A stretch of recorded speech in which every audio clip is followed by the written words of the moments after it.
માખણની જેમ મોંમાં મૂકતા જ પાણી પાણી થઈ જાય અને પીગળી જાય તેવો એકદમ નવો સુપર ટેસ્ટી હલવો.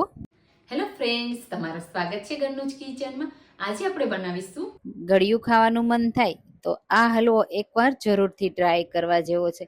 માખણની જેમ મોંમાં જાય અને પીગળી જશે, નામ જ એવું છે માખણીયો હલવો.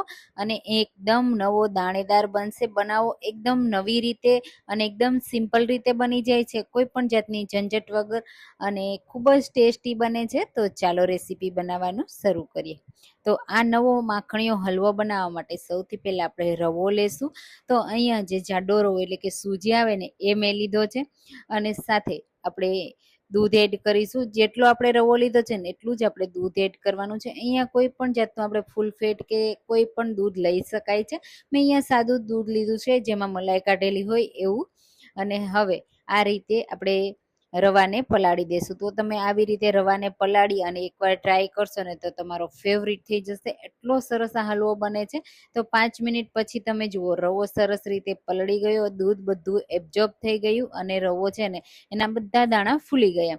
તો આ રીતે બધા દાણા ફૂલી જવા જોઈએ ત્યાં સુધી આપણે એને પલાળવા દેવાનું.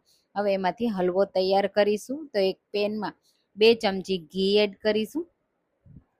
ઘી થોડું હલકું ગરમ થાય ને એટલે પહેલાં આપણે ડ્રાયફ્રૂટને રોસ્ટ કરી લેશું. તો અહીંયા મેં લાલ કલરની દ્રાક્ષ અને કાજુ અને બદામ લીધા છે. અને આ સરસ રીતે ડ્રાય રોસ્ટ થઈ જાય અને દ્રાક્ષ ફૂલી જાય ને ત્યાં સુધી આપણે રોસ્ટ કરી લેશું. તો તમને હલવામાં જે જે ડ્રાયફ્રૂટ પસંદ હોય ને એ બધા જ એડ કરી શકાય. અને ડ્રાયફ્રૂટ વગર જો તમે બનાવવા ઈચ્છતા હોય ને તો પણ બનાવી શકાય. તો અહીંયા તમે જુઓ, હવે દ્રાક્ષ સરસ એવી ફૂલવા લાગી છે. બસ આ રીતે ફૂલી જાય ને એટલે બધા ડ્રાય ફ્રૂટને આપણે કાઢી લેશું. અને એ જ ઘીમાં આપણે હલવાને તૈયાર કરીશું. તો ગેસની ફ્લેમ એકદમ લો રાખીશું એટલે ઘી છે એ બળી ન જાય. તો તમે આવો ક્યારેય માખણીયો હલવો બનાવ્યો છે કે નહીં, મને કમેન્ટમાં જરૂરથી કહેજો. અને મારી રેસીપી તમે કઈ સિટીમાંથી જુઓ છો ને એ પણ મને જરૂરથી કહેજો. હવે એ જ ઘીમાં આપણે 2 ટેબલ સ્પૂન જેટલું ઘી વધારે એડ કરીશું, જેથી આપણે હલવાના દરેક દાણાને સરસ એવો શેકી શકીએ. અને ખાસ કરીને હલવામાં તો જેટલો રવો લઈએ ને એટલું જ ઘી આપણે એડ કરવાનું હોય છે. પણ અહીંયા હું 4 ચમચી જેટલું ઘી એડ કરું છું. જો જરૂર લાગશે ને તો આપણે આગળ એડ કરીશું. અને હવે ગેસની મીડિયમ ફ્લેમ કરીશું અને સરસ રીતે શેકી લેશું. તો આ સમયે તમને એવું લાગશે કે આ થોડો છૂટો છૂટો બને અને એના દાણા થોડા અલગ અલગ થાય, પણ જેમ જેમ તમે શેકતા જશો ને એમ સરસ એવો છૂટો છૂટો થઈ જશે. તો આ સમયે જો તમારો હલવો નીચે ચોટતો હોય અથવા તો અલગ ન થતો હોય તો ટેન્શન ના લેતા, તમારે એને સતત આ રીતે ચલાવતું રહેવાનું છે અને શેકતો જવાનો છે. અને ઘી પણ વધારે એડ કરવાની પણ જરૂર નહીં પડે, કારણ કે દૂધ એડ કર્યું છે ને એના લીધે આપણે આ જે ઘી છે ને એ પણ સરસ એવું છૂટું છૂટું થઈ જશે અને રિલીઝ થશે. તો આટલા જ ઘીમાં આપણો હલવો તૈયાર થઈ જશે. તો અહીંયા તમે જુઓ, આ રીતે હું હલવાને શેકતી જાઉં છું ને એમ એ છૂટો છૂટો થતો જાય છે ને, અને એનો હલકો કલર પણ ચેન્જ થઈ જશે. તો હલવો કાચો ના રહે ને એના માટે આપણે દરેક દાણાને સરસ રીતે શેકવાનો છે. તો આ રીતે સતત તમે 3 થી 4 મિનિટ શેકશો ને એટલે સરસ એવો શેકાઈને તૈયાર થઈ જશે અને આ રીતે છૂટો છૂટો થઈ જશે. હજુ એને આપણે શેકશું ને તો હજુ છૂટા છૂટા દાણા તૈયાર થઈ જશે.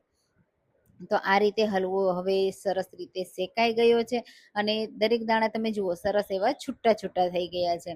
તો બસ હવે આ હલવાના મિક્સરને આપણે વધારે પડતું નથી શેકવાનું, એને આપણે સાઈડમાં રાખી દેશું. અને ત્યાં સુધીમાં આ હલવાની ફ્લેવરફુલ બનાવવા માટે આપણે કેરેમલ તૈયાર કરીશું. એનાથી જ આ હલવાનો કલર એકદમ ચોકલેટી કલર જેવો આવશે.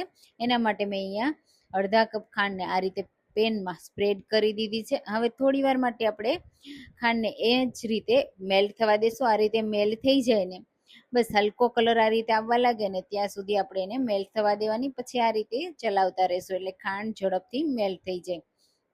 અને ગેસની ફ્લેમ લો રાખીશું એટલે ખાંડ છે ને વધારે પડતી બળી ન જાય.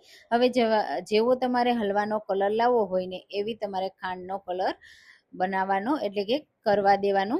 તો અહીંયા હલકો ચોકલેટી કલર જેવો થાય ને ત્યાં સુધી હું થવા દઈશ. ખાસ કરીને ખાંડ બહુ બળી ન જાય તો એનો ટેસ્ટ છે ને એ સારો નહીં આવે, એ ખાસ ધ્યાન રાખજો. આ રીતે હલકો કલર ચેન્જ થઈ જાય ને બસ ત્યાં સુધી થવા દેશો. હવે ગેસની લો ફ્લેમ કરી અને અડધા કપ દૂધને એડ કરીશું અને મિક્સ કરી દેશું. દૂધ એડ કરવાથી જે ખાંડ મેલ્ટ થઈ છે ને એમાં કોઈ પણ જાતના ક્રિસ્ટલ નહીં થાય અને એકદમ નવો સ્વાદ આવશે.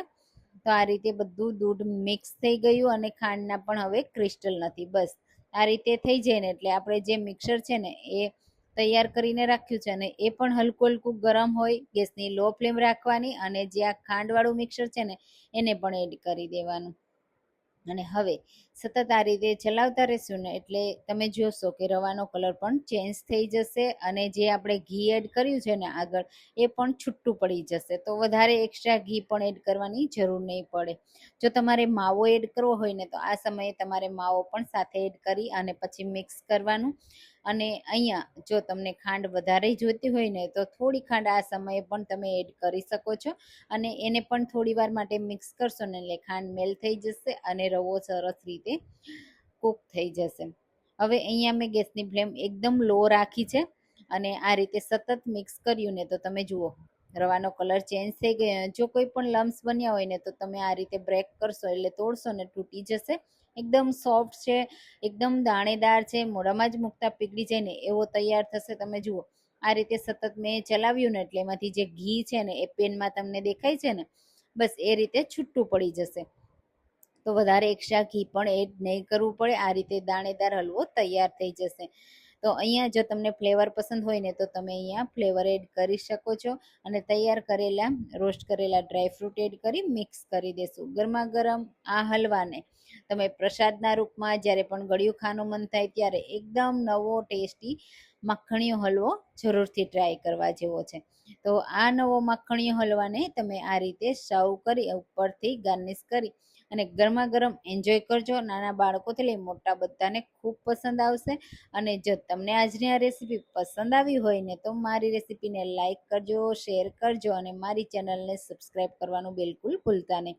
ઉપરથી બાકીના આપણે ડ્રાયફ્રૂટથી ગાર્નિશ કરી દઈશું અને ગરમા ગરમ દાણેદાર આ મખણિયા હલવાને સર્વ કરીશું. તો જલ્દીથી જલ્દી આ રેસીપી ટ્રાય કરો, બધાની ફેવરિટ થઈ જશે. તો તમને આજની આ રેસીપી કેવી લાગીને મને કમેન્ટમાં જરૂરથી કહેજો. તો ચાલો તમે આ રેસીપી બનાવો, ત્યાં સુધીમાં મળીએ એક નવી રેસીપી સાથે. Thank you for watching.